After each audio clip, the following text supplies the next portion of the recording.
سلام، من آرشم. اینجا کانال پرژن پوئتریه و اگه شما دارید من رو میبینید از علاقه‌مندان به شعر هستید. پس میریم سراغ قسمت سوم شاهنامه فردوسی که در رابطه با آفرینش عالم هست.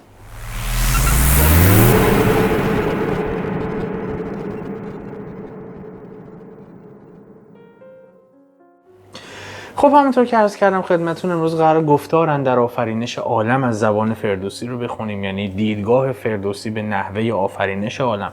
خاطرتون باشه 2 تا ویدیو دیگه از فردوسی پست کردم خدمتتون که یکیش سرآغاز شاهنامه بود و دیگری ستایش خرد بود. این 2 که میگذره امروز میرسیم به اینکه دیدگاه فردوسی رو بررسی بکنیم در رابطه با اینکه کلا عالم چگونه آفریده شده.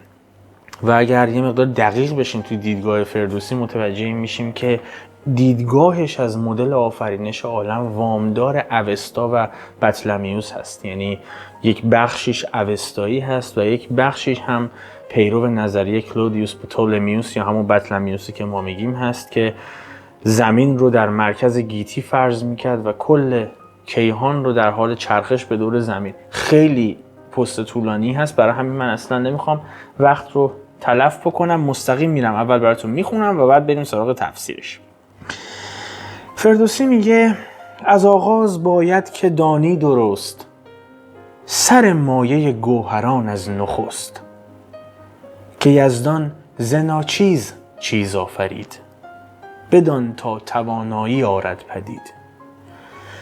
سر مایه گوهران این 4 برآورده بی رنج و بی روزگار. یکی آتشی بر شده تابناک، میان آب و باد از بر تیره خاک. نخستین که آتش به جنبش دمید، ز گرمیش پس خشکی آمد پدید. وزان پس ز آرام سردی نمود، ز سردی همان باز تری فزود. چو این 4 گوهر به جای آمدند، ز بحر سپنجی سرای آمدند. گوهرها یک اندر دگر ساخته، ز هر گونه گردن برافراخته. پدید آمد این گنبد تیزرو، شگفتی نماینده نو به نو. ابر 10 و 2 7 شد کدخدای، گرفتند هر یک سزاوار جای. در بخشش و دادن آمد پدید، ببخشید دانا چنان چون سزید. فلک ها یک اندر دگر بسته شد، بجنبید چون کار پیوسته شد. چو دریا و چون کوه و چون دشت و راغ، زمین شد به کردار روشن چراغ. ببالید کوه آب ها بردمید، سر رستنی سوی بالا کشید. زمین را بلندی نبود جایگاه، یکی مرکزی تیره بود و سیاه. ستاره بر او بر شگفتی نمود، به خاک اندرون روشنایی فزود. همی بر شد آتش فرود آمد آب، همی گشت گرد زمین آفتاب. گیا رست با چند گونه درخت، به زیر اندر آمد سرانشان ز بخت. ببالد ندارد جز این نیرویی، نپوید دگان هر سویی. وزان پس چو جنبنده آمد پدید، همه رستنی زیر خویش آورید. خور و خواب و آرام جوید همی، وزان زندگی کام جوید همی. نگویا زبان و نجویا خرد، ز خاک و ز خاشاک تن پرورد. نداند بد و نیک فرجام کار، نخواهد از او بندگی کردگار. چو دانا توانا بود و دادگر، از ایران نکرد ایچ پنهان هنر. چنین است فرجام کار جهان، نداند کسی آشکار و نهان. بریم برگردیم، کلی کار داریم.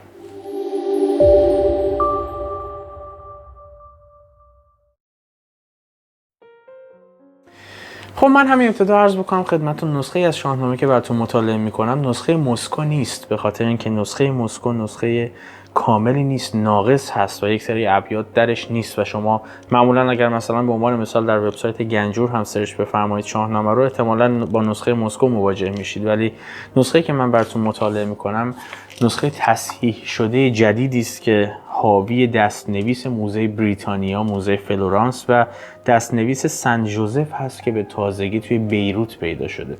بنابراین نسخه کاملتری هست و من به این نسخه بیشتر اعتماد دارم تا نسخه مسکو. بنابراین ممکنه ابیاتی رو به زبون بیارم که شما به گوشتون نخورده باشه. در ابتدا میگه از آغاز باید که دانی درست، سر مایه گوهران از نخست. این سر مایه به معنای در حقیقت اصل و مبدأ هست و این گوهران که بیان کرده همین 4 گوهر و عناصر اربعه هستند، یعنی آب و باد و خاک و آتش. وقتی میگه از نخست یعنی از آغاز، یعنی از همون ابتدا، یعنی همون اول بهتر آغاز و اصل و مبدأ آفرینش، یعنی همین عناصر 4گانه رو به درستی بشناسی. از آغاز باید که دانی درست، خوب باید بدونی چی رو؟ سر مایه گوهران از نخست. یعنی از همون ابتدا باید اگه میخوای آفرینش رو بررسی بکنی، این اصل و مبدأ آفرینش یعنی این عناصر 4گانه آب و باد و خاک و آتش رو بررسی بکنی و خوب بدونیش و خوب بشناسیش. در بیت بعدی میگه که یزدان ز ناچیز چیز آفرید، بدان تا توانایی آمد پدید. نه اول عرض بکنم خدمتتون که این یزدان چیست. یزدان امروز به معنای ایزد یا به معنای خداوند به کار میبریمش، اما معنای دقیقش در ابتدای نبوده، چون در حقیقت پهلوی ساسانی، در زبان پهلوی ساسانی یزدان جمع ایزد بوده، چون به ایزد میگفتن یزد. یزدان میشد ایزدها، یعنی خدایان. حالا کدوم خدایان؟ خدایان همین 4 عنصر، 4 عناصر اربعه، آب و باد و خاک و آتش. بنابراین امروز این یزدان رو ما مفرد به کار میبریم، یعنی به عنوان خدا میشناسیمش، ولی آن زمان جمع ایزد بود، یعنی خدایان. این از ناچیز چیز آفریدن خودش قضیه داره. ببینید یک سریا بررسیش میکنن که از ناچیز چیز آفریدن به معنای از عدم چیزی خلق کردن هست و بعضی ها معتقد هستن که ز ناچیز چیز آفریدن، ناچیز به چیزی میگیم که کم ارزش هست، ارزشی نداره. به عنوان مثال ز ناچیز چیز آفریدن مثل آفریدن یک پیرهن از پنبه میمونه. پنبه خودش به خودی خود ممکنه ناچیز به نظر برسه، ولی ازش میشه یک چیز ارزشمند تولید کرد، یعنی ز ناچیز چیز آفرید. برخی ها بر این اعتقاد هستند که فردوسی معتقد نبوده که ایزد یا همون یزدان از عدم چیزی رو خلق کرده. او معتقده که ایزد ز ناچیز،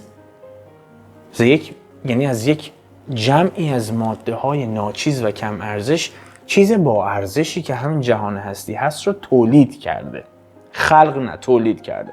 عده‌ای هم معتقد هستن که ز ناچیز چیز آفریدن به معنای از عدم چیزی خلق کردن هست. پس معناش اینه که یعنی باید بدونی که آفریدگار برای آنکه قدرت و توانایی رو در این هستی پدیدار بکنه، از ناچیز چیز آفریده. به همون منوال میشه گفت از عدم شروع به خلق کرده، یا از چیز کم ارزش یک چیز با ارزش که همین جهانی است که ما درش زندگی میکنیم رو آفرید. در بیت بعدی میگه وضو مایه گوهر آمد 4، برآورده بی رنج و بی روزگار. این وضو یعنی و از او مخفف هست. این مایه هم که یعنی اصل و بنیاد و ماده اصلی و اصیل هر چیزی. وضو مایه گوهر آمد 4، برآورده بی رنج و بی روزگار. یعنی اصل و ماده اولیه این 4 عنصر از نیستی یا از همون ناچیز پدید اومده. وضو یعنی ز ناچیز دیگه، داشت میگفت از ناچیز چیز آفرید. پس وقتی میگه از او یعنی از ناچیز. وضو مایه گوهر آمد 4، یعنی اصل و ماده اولیه این 4 عنصری که عرض کردم، عناصر اربعه، از ناچیز پدیدار شد و از نیستی اومد. برآورده بی رنج و بی روزگار. بی رنج یعنی بدون زحمت، بدون سختی. بی روزگار هم که مسلمه، بدون صرف زمان. یعنی داره میگه این خلقت براش اصلا نه رنجی داشت نه زمان بر بود، خیلی به سادگی این کار رو انجام داد و بدون صرف هیچ زمانی شروع به آفریدن کرد و خلقش کرد. در بیت بعدی میگه یکی آتش برشده تابناک، میان باد و آب از بر تیره خاک. این بسیار حرف درش هست. ببین این آتش، این کره آتش که منجمان اون موقع فرضش میکردن و تجسمش میکردن، در پارسی اصیل، در زبان فارسی اصیل، آذر، آتر، آدر و آدیش هم نامیده میشد. که این آدر، آذر یا آدیش در اوستا به معنای آتش، نه به معنای خود آتش، به معنای خدای آتش بیان می شده. عرض کردم یزدان جمع ایزد بود، یعنی خدای آب، خدای خاک، خدای آتش، خدای باد. این آذر خدای آتش به حساب می اومد در اوستا و به احترام همین ایزد، به احترام همین خدای آتش هست که روز نهم هر ماه و ماه نهم هر سال رو ما آذر نامیدیم. هنوز همین هست، یعنی ماه نهم سال ما، سال شمسی، آذر هست. اینجا داره میگه که به دیدگاه فردوسی و به دیدگاه اوستا اینجا داره اشاره میکنه. یکی آتش بر شده تابناک. بر شده یعنی بالا رفته، یعنی بالای همه. میگه ببینید من اگه بخوام دقیق رو براتون تفسیر بکنم، میگه اول یک کره آتشناک که تابناک هم بوده خلق شده، میان باد و آب از بر تیره خاک. پس از اون داخل اون یک کره باد بوده، داخل اون یک کره آب بوده و داخل اون هم یک کره خاک. برای همین آتش رو بر شده میدونه، یعنی بالای همه میدونه، و میان اون باد و آب از بر تیره خاک. و حالا الان نشونتون میده که چه شکلی این تبدیل به زمین میشه. در بیت بعدی میگه نخستین که آتش ز جنبش دمید، ز گرمیش پس خشکی آمد پدید. این حرف هست. این جنبش هم که به معنای تکان خوردن و لرزیدن هست. اینجا داره میگه اولین باری که این آتش بر اثر حرکت یا تغییر حالت شروع کرد به تکان خوردن و این حرکت در این آتش پدیدار شد و شروع به دمیدن گرما کرد، از این آتش و این گرمایی که شروع کرد دمید، از گرمای اون این کره خاکی پدیدار شد. داخلش این کره خاکی از گرمایش این آتش تابناک شروع به پدیدار شدن کرد.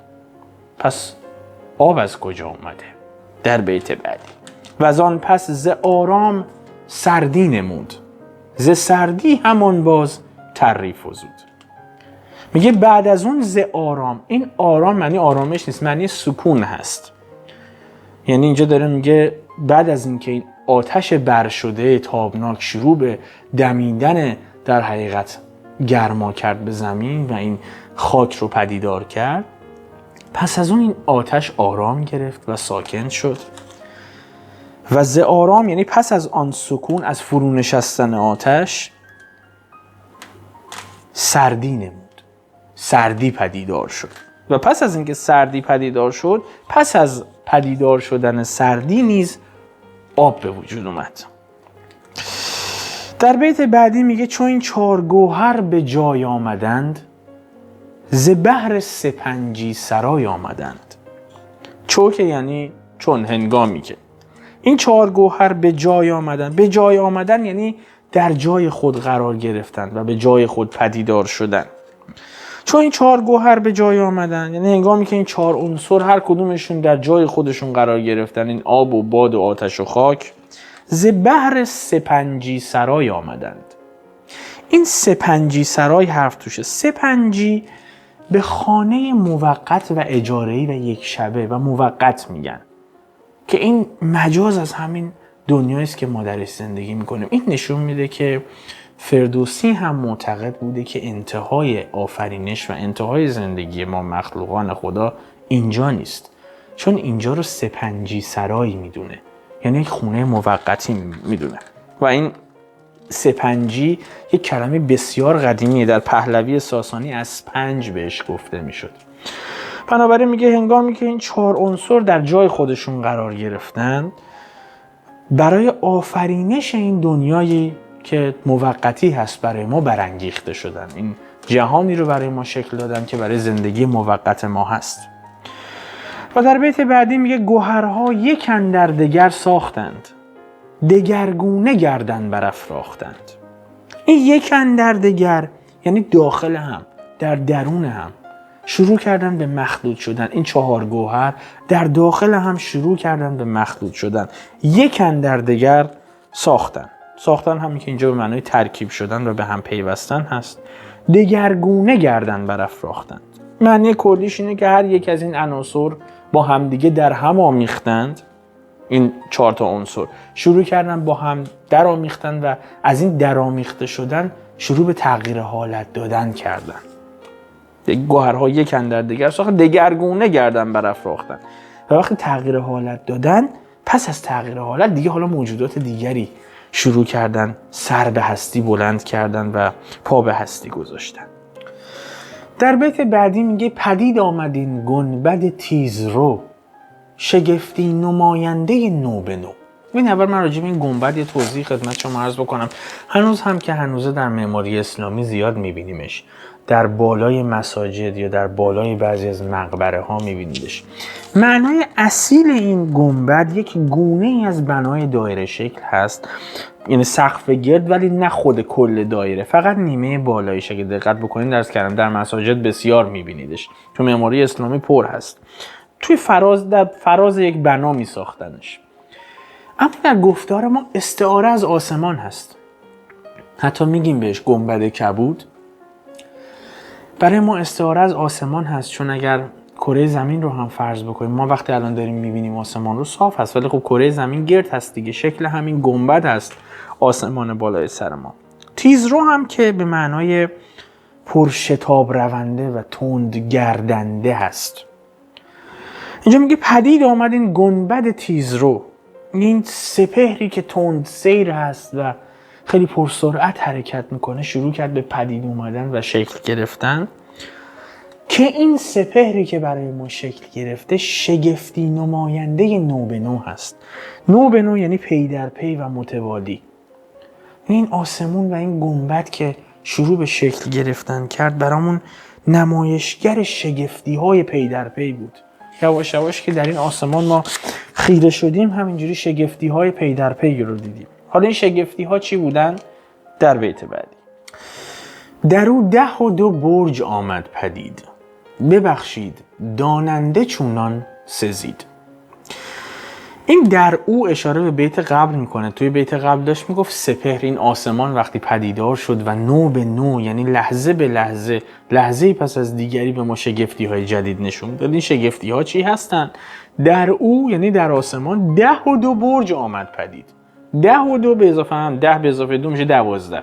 12 برج آمد پدید. 12 اشاره به 12 ماه سال میکنه و این برج هم همون منزلگاه و جایگاه ستارگان هست، یعنی یکی از 12 بخش آسمان که هر قسمت رو به یک ماهی اختصاص داده بودن دیگه، به یک ستاره در حقیقت اختصاص داده بودن. بذارید من این رو یه مقداری براتون شرحش بدم. خاطرتون اگه باشه توی پست اولی که از شاهنامه گذاشتم، سرآغاز به نام خداوند جان و خرد، وقتی که میخواست بزرگی کهکشان و این خلق خداوند رو بهتون نشون بده، میگفتش که خداوند کیوان و گردان سپهر، فروزنده ماه و ناهید و مهر. اگه خاطرتون باشه، چون معتقد بودن قدما 9 تا فلک داشتیم، یعنی 9 آسمان و گیتی پی در پی داشتیم که 7 تاش قابل رصد کردن بود. 7 تاش رو میتونستن ببینن، از خورشید و عطارد و زهره و مریخ و همینجوری بگیریم بریم تا ته آخرین جایی که میتونستن ببینن کیوان بود که بهش میگفتن زحل،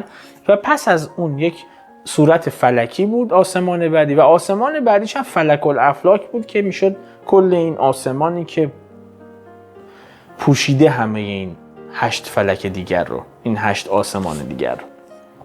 اینجا اون آسمان آخر رو یعنی فلک الافلاک رو به 12 قسمت تقسیم میکنه که الان تو هوروسکوپی هم داریدش. برای هر کدوم از این ماه ها یک علامتی اختصاراً در نظر میگیری. برای یکیش عقرب و نمیدونم، برای یکیش ماهی و اینجور صحبت دیگه همتون آشنا هستید. داره میگه در او در آسمان 12 برج آمد پدید، 12 منزلگاه برای این ستارگان ساخته شد. ببخشید داننده چونان سزید، یعنی این خداوند دانا اون گونه‌ای که هر کدوم این ستارگان سزاوارش بودند در آسمان یک جایگاهی رو به اونها اختصاص داد. در بیت بعدی میگه ابر 12 7 شد کد خدای. گرفتند هر یک سزاوار جای. این ابر همون بر هست. به ضرورت شعری برای حفظ ریتم و وزن ابر خونده میشه. از این تعبیر بسیار در شاهنامه استفاده شده. حالا جلوتر میرسیم بهش، عرض میکنم خدمت شما. 10 و 2 هم که همون برج‌های در حقیقت آسمان هست، برج‌های 12 گانه فلکی هست. کد خدای، کد به معنای خانه هست، خدای به معنای صاحب. کد خدا میشه صاحبخونه. درست شد. ابر 10 و 2 یعنی بر این 12 برج و ماه‌های فلکی 7 شد کد خدای. 7 کدوم است؟ 7 همون 7 صورت فلکی است که عرض کردم خدمتتون. از خورشید گرفتیم رفتیم تا عطارد و زهره و مریخ و تا زحل. داره میگه بر این 12 برج آسمانی این 7 ستاره صاحب خانه شدن و کد خدا شدن. در حقیقت یعنی این 7 ستاره بر برج‌های 12 گانه فلکی چیره شدن، چیرگی پیدا کردن، سروری پیدا کردن. گرفتند هر یک سزاوار جای و هر یک خانه مناسب و یک جایگاه خودشون در آسمان برای خودشون پیدا کردن. در بیت بعدی یه مقدار ریتم تر بکنیم. میگه فلک ها یک اندر دگر بسته شد، بجنبید چون کار پیوسته شد. فلک ها همین 7 آسمان رو عرض میکنم، یعنی در حقیقت ماه و عطارد و ناهید و خورشید و مریخ و مشتری و زحل. همون 7 که گفت به 12 ماه سروری پیدا کردن، یعنی این گذر زمان رو به صورتهای فلکی سپرد به همین 12 تا برج آسمانی که فلک الافلاک رو به 12 قسمت تقسیم می‌کردن و گفت این سیارات و این ستاره ها که زمین هم یکیش بود چیرگی پیدا کردن بر اون. البته این رو هم در نظر داشته باشید که دیدگاه فردوسی این بود که زمین مرکز عالم بود. البته نه فقط دیدگاه فردوسی، دیدگاه همه اون موقع همین بود که زمین مرکز عالم بود و بقیه عالم داشت به دور زمین میچرخید، به عنوان مثال خورشید، زحل و غیره.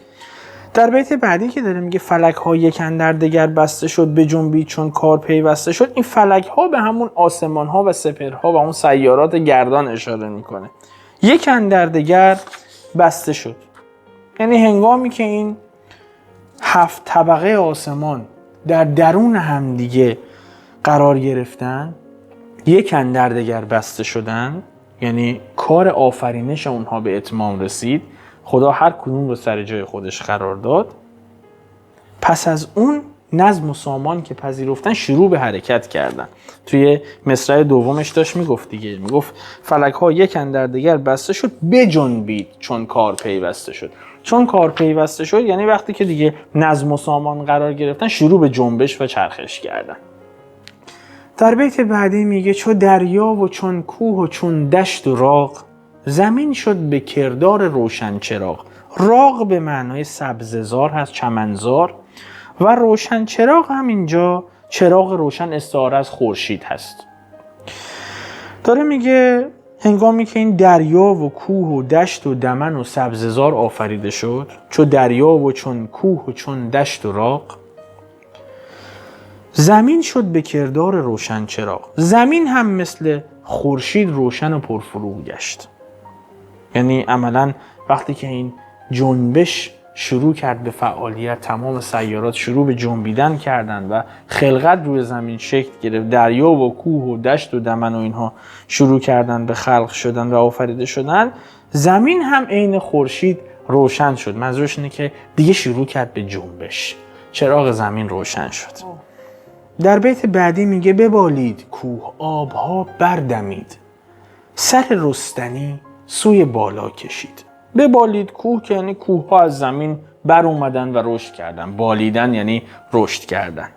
آبها بردمید یعنی آبها شروع کردن از چشمه ها جوشیدن.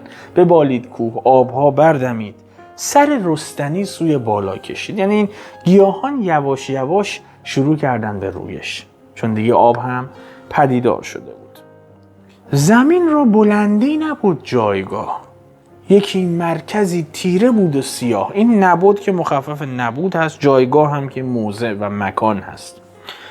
داره میگه زمین رو بلندی نبود جایگاه، یعنی زمین هم کماکان هنوز در بلندی قرار نگرفته بود. یعنی اون چیزی که باید میشد هنوز نشده بود. هنوز زیر سقف آسمان بود. نه که منظورش این نیست که الان بالای سقف آسمان هست، نه. یعنی هنوز هم که هنوزا اون چیزی که باید، اون خلقتی که باید میشد نبود. جایگاه رفیع و بلندی نداشت. یکی مرکزی تیره بود و سیاه. هنوزم مکانی تاریک و سیاه بود تا ستاره به سر برشگفتی نمود. به خاک اندرون روشنایی فزود. من یه مقدار ریتمو تند میکنم. ستاره به سر برشگفتی نمود. یعنی زمین هنوز هم تاریک و سیاه بود. هنوز هم رتبه خودش رو نداشت. تا کی؟ تا وقتی ستاره بر فراز اون نور فشاند. ستاره بر او برشگفتی نمود. یه کار شگفت انگیز کرد.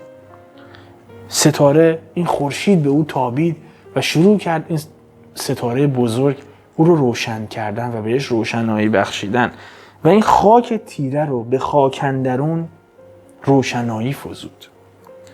یعنی این زمین خاکی رو بهش روشنی اضافه کرد و زیبایی‌هاش رو تازه پدیدار کرد. در بیت بعدی میگه همی بر شد ابر و فرود آمد آب، همی گشت گرد زمین آفتاب. بر شدن هر جا در شاهنامه بهش برخوردید به معنای بالا اومدن هست. قبلا هم گفتم نگارنده برشده گوهر است. برشده یعنی برتر شده، یعنی بالا اومده. بنابراین بر شدن به معنای بالا اومدن هست. همی بر شد ابر و فرود آمد آب، همی گشت گرد زمین آفتاب. این آفتاب شروع کرد گرد زمین گشتن، یعنی خورشید شروع کرد این گشتنش دور زمین رو آغاز کرد و این آب، این خورشید وقتی به این زمین میتابید و گرما میبخشید، آب شروع کرد به بخار شدن و ابر بالا رفت و باران شروع به بارش کرد. چون داره میگه همی بر شد ابر، یعنی ابر همینجوری رفت بالا و فرود آمد آب، یعنی شروع به باریدن کرد. چرا؟ چون همی گشت گرد زمین آفتاب. چون همینجوری که آفتاب گرد زمین داشت میگشت، در حقیقت این آب رو بخار میکرد و تبدیل به ابر میکرد و او شروع به بارش میکرد. حالا چرا این رو داره میگه؟ در بیت بعدی بهتون میگه. چون داره میگه این بارش باعث میشه که این گیاهان شروع به رشد کردن بکنن. اما اینجا بهتون نشون میده که معتقد زمین دور خورشید نمیچرخه، بلکه زمین مرکز عالم هست و همه این اجرام به دور زمین میچرخن. عرض کردم در ابتدای پست که این تئوری بطلمیوس هست. یعنی از دیرباز این گونه فکر میکردن تا زمانی که بالعکسش ثابت شد که اینکه زمین هم مثل بقیه سیارات به دور خورشید میچرخه و مرکز این کهکشان خورشید هست. جان داره همین رو میگه. داره میگه همی گشت گرد زمین آفتاب، یعنی آفتاب داشت دور زمین میچرخید. علی ای حال داره میگه آفتاب شروع کرد به چرخش، این آب رو بخار کرد، به بالا برد، تبدیل به ابر کرد. ابر شروع کرد به باریدن که در بیت بعدی گیاه رست با چند گونه درخت، به زیر اندر آمد سرانشان ز بخت. داره میگه از این بارشی که حاصل شد، گیاه همون مخفف گیاه هست. رست یعنی رستن به معنای همون بیرون آمدن و رشد کردن و سبز شدن، رویدن و بالیدن هست. به زیر اندر آمد سرانشان ز بخت. این رو چندین گونه معنی کردن، ولی در حقیقت معنی دقیقیش که به نظر من میرسه اینه که زمانی که بارون شروع به بارش کرد، شروع کرد آب دادن و این گیاهان شروع کردن سر از زمین برآوردن و به زیر اندر آمد سرانشان ز بخت. بخت هم که یعنی از همون قسمتی که براشون تعیین شده بود، همون قسمتی که خدا براشون تعیین کرده بود. وقتی که شروع کردن سر از زمین بیرون آوردن، یواش یواش به بار نشستن و یواش یواش میوه دادن و درختی که میوه هاش زیاد میشه سنگین میشه و سر خم میکنه به سمت پایین. این هم داره میگه وقتی که این گیاهان رستند و چند گونه درخت بلند شدن از خاک، به زیر اندر آمد سرانشان ز بخت، یعنی سرشون به سمت پایین خم شد. این نشون میده که یعنی بارور شدن و میوه دادن. در بیت بعدی میگه ببالد ندارد جز این نیرویی، نپوید چو پویندگان هر سویی. خیلی جذابه. بالیدن رو که عرض کردم یعنی رشد کردن، رستن، بزرگ شدن و قد کشیدن. و این پوییدن به معنای رفتن و حرکت کردن و جستجو کردن هست. داره راجع به کی صحبت میکنه؟ راجع به همون گیاه دیگه. در بیت قبل داشت راجع به گیاه صحبت میکرد، اینجا هم راجع به گیاه صحبت میکنه و میگه این گیاه ببالد، فقط رشد میکنه. چرا؟ چون ندارد جز این نیرویی. چون خدا نیرویی بیش از این بهش نداده، او فقط رشد میکنه سر جاش، نمیتونه حرکت کنه.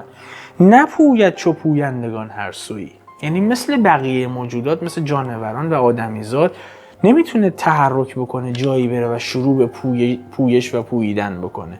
چرا؟ اینجا یک برتری نسبت به یک برتری جانوران رو نسبت به گیاهان میده. چرا؟ در بیت بعدی متوجهش میشی. چون میگه در بیت بعد وزان پس چو جنبنده آمد پدید، همه رستنی زیر خویش آورید. زیر خویش آورید یعنی بهش چیره شد، اونقدر قدرت داشت که تحت اختیار گرفت. میگه وزان پس، زمانی که این گیاهان شروع به رویش کردن که ساکن بودن و نمیتونستن جایی برن، پس از آن جنبندگان پدید اومدن، یعنی انسان‌ها و حیوانات آفریده شدن. همه رستنی زیر خویش آورید، یعنی زمانی که پس از اون این جانور کلن، حیوان، اگر انسان رو هم حیوان در نظر بگیریم، بعد از اون حیوانات آفریده شدن و همه رستنی ها، یعنی همه گونه های مختلف گیاهان رو زیر خویش آوردن، یعنی بر همه‌شون چیره شدن، تسلط پیدا کردن بر گیاهان. در بیت بعدی یه مقدار جنبندگان که ماهواشین و حیوانات باشن رو شرح و بسط میده و بیشتر توضیح میده. میگه حالا این جنبندگان که به وجود اومدن، خور و خواب و آرام جوید همی، وزان زندگی کام جوید همی. خور که یعنی خورد و خوراک و خوردنی، آرام هم که به معنی آسایش هست. این کام جویدن یعنی کام جستن هم در حقیقت معنیش لذت و عیش خواستنه، لذت بردن، در پی لذت بودن.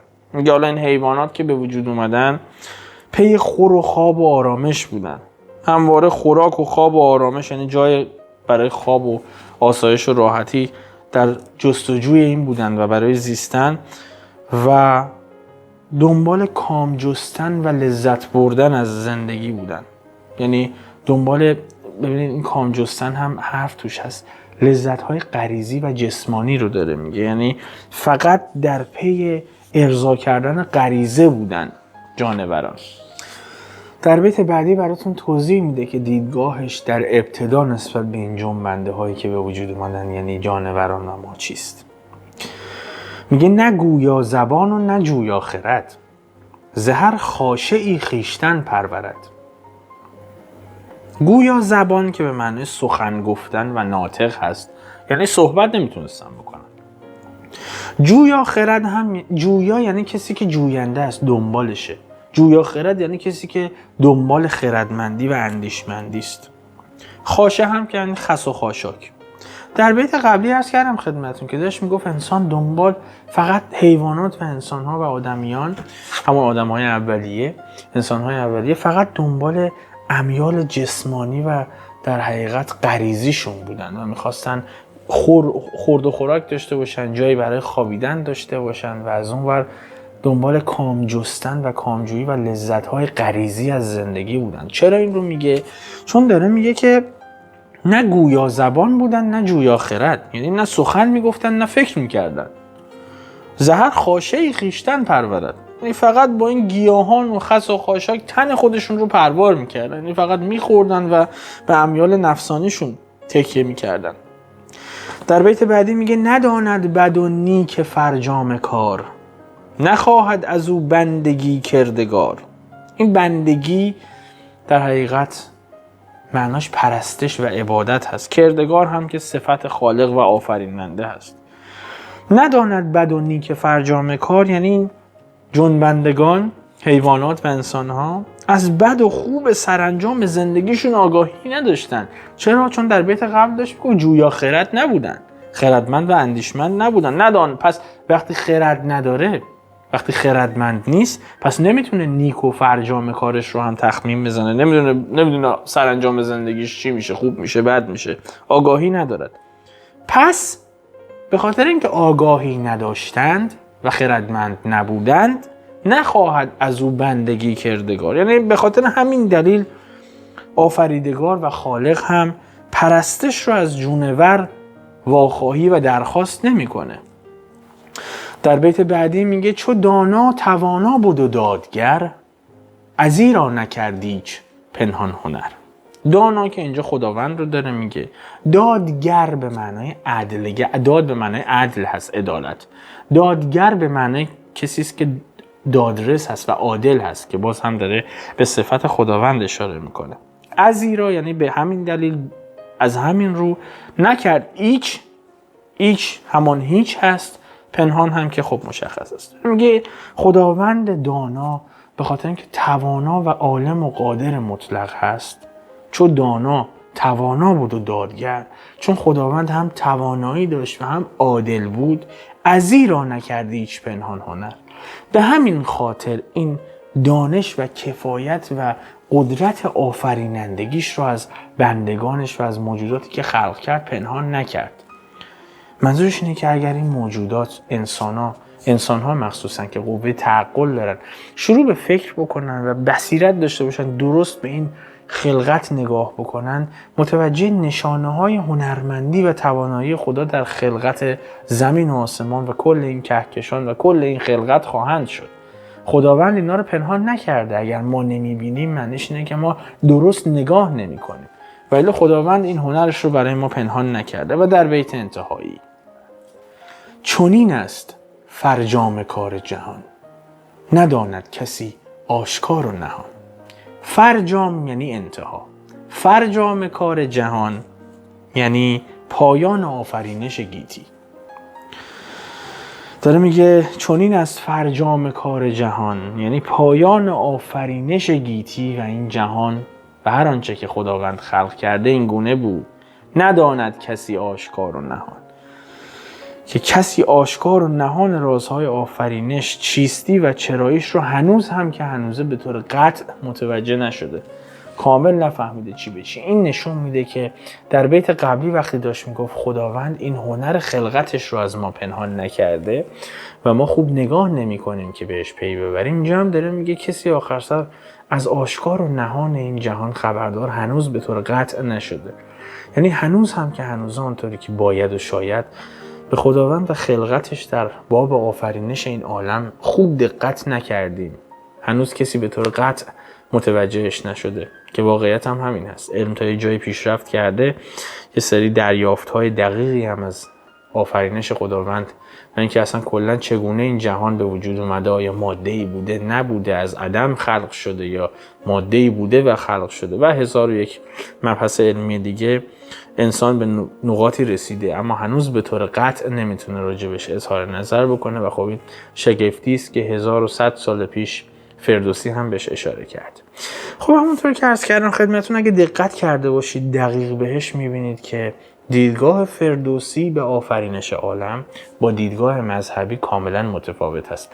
من فکر میکنم الان نزدیک به 40 دقیقه است که دارم صحبت میکنم، دیگه وقت این نیست که دیدگاه مذهبیون رو در رابطه با این مسئله بیان بکنم، چون اونها هم دیدگاه خاص خودشون رو دارن. از کتب مذهبی، از تمام کتب مذهبی، سری در حقیقت گزاره هایی رو بیان میکنن و معتقدن که در کتب آسمانی یه سری چیزا پیش بینی شده که خب من خودم خیلی عملا بهش معتقد نیستم، چون امروز روز شروع میکنیم یعنی اون دوستانی که میخوان از کتب مذهبی مسائل علمی رو برداشت بکنن شروع میکنن به جستجو کردن درش و یک بخش‌هایش رو مصادره مطلوب میکنن، چون دیدگاه غالب در اون زمان هم به آفرینش یک چیز واضحی بوده که نزدیک به همین تئوری بطلمیوس بوده. یعنی شما در قرآن هم جستجو بکنید، اگر نخواهید مصادره مطلوبش بکنید، متوجه میشید در آن زمان همه معتقد به این بودن که خورشید دور زمین میچرخیده،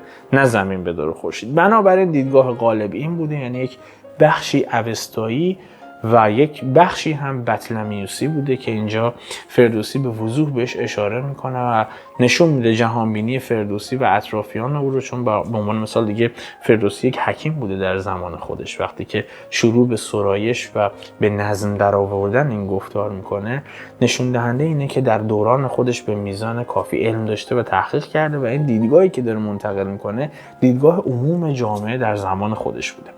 بنابراین نگاه فردوسی به آفرینش عالم هم این بود که براتون عرض کردم. بریم برگردیم جملات آخر رو هم عرض کنم.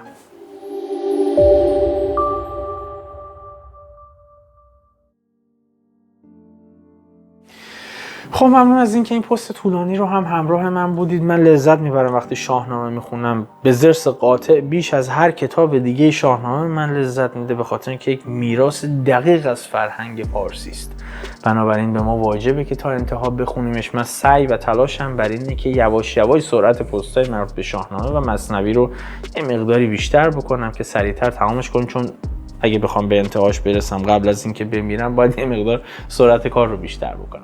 به هر روی اگر دارید من رو از یوتیوب میبینید و هنوز کانال رو سابسکرایب ندارید، خواهشاً سابسکرایب بکنید، زنگوله کنارش رو هم بزنید که از بقیه پست‌ها جا نمونید. و همینطور در اینستاگرام، اگر در اینستاگرام دارید من رو میبینید و هنوز پیج رو فالو ندارید، حتما فالو بکنید. حتی اگر در یوتیوب من رو میبینید و پیج اینستاگرام من رو فالو ندارید، حتما توی دیسکریپشن براتون ذکر میکنم لینکش رو فالو بکنید. اونجا پست‌های جذابی براتون تدارک میدم و بقیه شبکه‌های اجتماعی من که مناسب شیر کردن اطلاعات هست و لینک ویدیوها که همه متصل به یوتیوب هست. نکته انتهایی، اگر قصد همیاری با مجموعه پرژن پوئتری رو دارید و داخل ایران هستید، میتونید از لینک آیدی پی، و اگر خارج از ایران هستید و قصد همیاری با ما رو دارید، میتونید از لینک پیپل مجموعه پرژن پوئتری استفاده بکنید که هر دو رو بچه‌ها این بالا الان براتون گذاشتن، که ما کمک میکنه که کیفیت در حقیقت ویدیوامون رو بهبود بدیم و انقطاع نداشته باشیم. به سرعت سعی بکنیم که یک تیمی رو جمع آوری بکنیم، چون یه مقدار دست تنها هستیم. اگه یک تیمی باشه شاید بتونیم یه مقدار سرعت این آپلود کردن پست‌ها رو بیشتر بکنیم، برسونیمش به هفته‌ای 3 یا 4 تا پست. فعلا الان هر 8 روزی 2 پست دارم خدمتتون آپلود میکنم. به امید دیدارتون توی پست‌های بعدی. به سلامت.